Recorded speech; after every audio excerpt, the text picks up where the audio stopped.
गावातील ब्राह्मण ग्रहस्थांच्या कानावर बातमी आली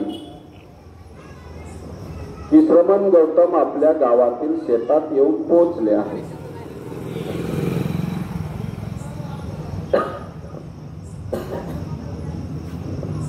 हे ब्राह्मण ग्रहस्थ स्वभावाने लोभी,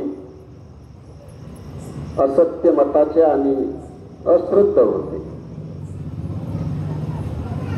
ते म्हणाले, जर श्रमण गौतम ह्या गावात प्रवेश करतील व 2-3 दिवस वास्तव्य करतील तर सर्व ग्रामस्थ त्यांचे उपासक बनतील.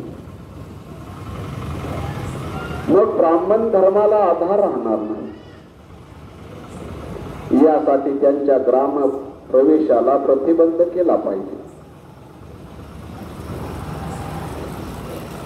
गावात प्रवेश करण्यापूर्वी नदी ओलांडावी लागेल आणि तथागतांच्या ग्राम प्रवेशाला प्रतिबंध करण्यासाठी त्या ब्राह्मणांनी नदीतल्या सर्व होड्या किनाऱ्यापासून काढून घेतल्या आणि पूल आणि बांध निरुपयोगी करून टाकले. त्यांनी एक सोडून इतर सर्व विहिरीत पाला पाचोळा भरला आणि पाणवठे, आरामगृहे आणि पडव्या झाकून अदृश्य केल्या. तथागतांना त्यांची ही दुष्कृत्य समजली आणि त्यांची दया येऊन भिक्खू वर्गासह त्यांनी नदी पार केली आणि मार्ग कापीत कापीत ते पूर्ण ब्राह्मण ग्रामी येऊन पोहोचले. तथागत सडक सोडून एका बाजूस झाडाखाली जाऊन बसले. त्या समयी पुष्कळ स्त्रिया पाणी घेऊन तथागतांच्या जवळून जात होत्या. त्या गावाने निश्चय केला होता की श्रमण गौतम तिथे आले तरी त्यांचे आदर स्वागत करायचे नाही आणि जर ते एखाद्या घरी गेले तर त्यांना किंवा त्यांच्या शिष्यांना अन्न किंवा पाणी द्यायचे नाही. एका ब्राह्मणाची दासी पाण्याचा घडा घेऊन जात असता तिच्या नजरेस तथागत आणि भिक्खू पडले. ते थकलेले व तहानलेले आहेत हे जाणून ती भाविक दासी त्यांना पाणी देणार होती. ती मनाशी म्हणाली की जरी गावाच्या लोकांनी श्रमण गौतमाचे स्वागत करू नये किंवा त्यांना काही देऊ नये असे ठरले तरी या पुण्यक्षेत्र व दान पात्र लोकांना पाहून त्यांना थोडे पाणी देऊन माझ्या मुक्तीचा पाया जर मी घातला नाही तर मी दुःखातून कशी बरी मुक्त होऊ शकेल. काय वाटेल ते हो, या गावचे सर्व लोक मला मारोत किंवा बांधून घालोत, या पुण्यक्षेत्रांना मी पाणी दिल्या वाचून राहणार नाही. दुसऱ्या स्त्रियांनी तिला थांबण्याचा प्रयत्न केला पण एखादी निश्चय केल्यावर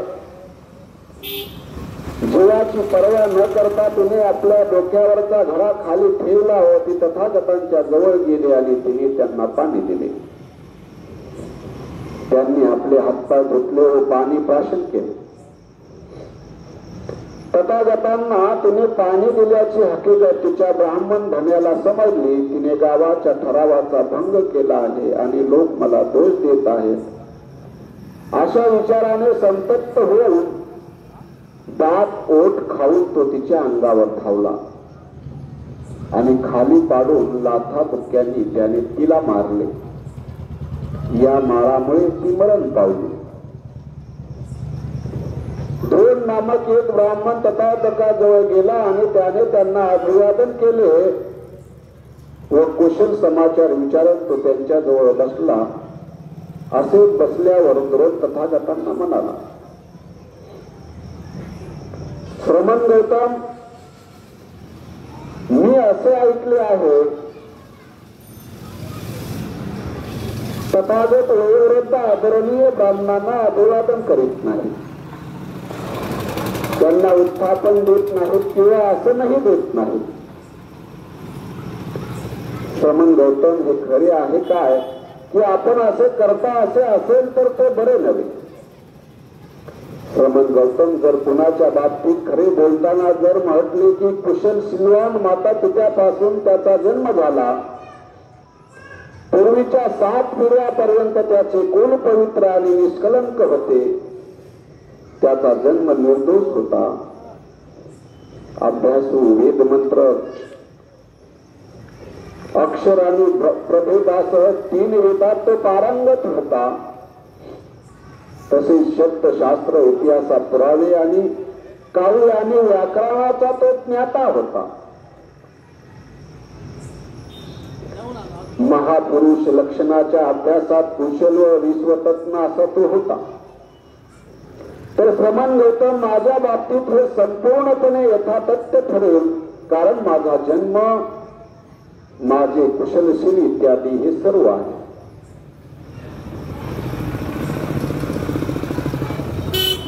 द्रोण हे प्राचीन मंत्र निर्माते, मंत्र उद्गाते ब्राह्मण ऋषी होते, ज्यांना आपल्या मंत्राची प्रत्येक ओळ, वाक्य व शब्द अक्षरशः ज्ञात होता.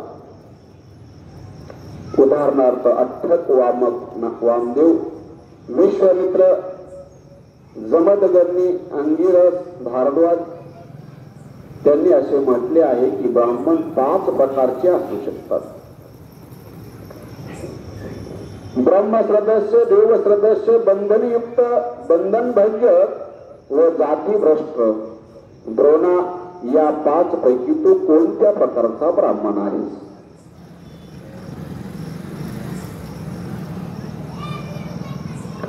श्रमण गौतम म्हणाला, हे ब्राह्मणाचे 5 प्रकार माहित नाहीत,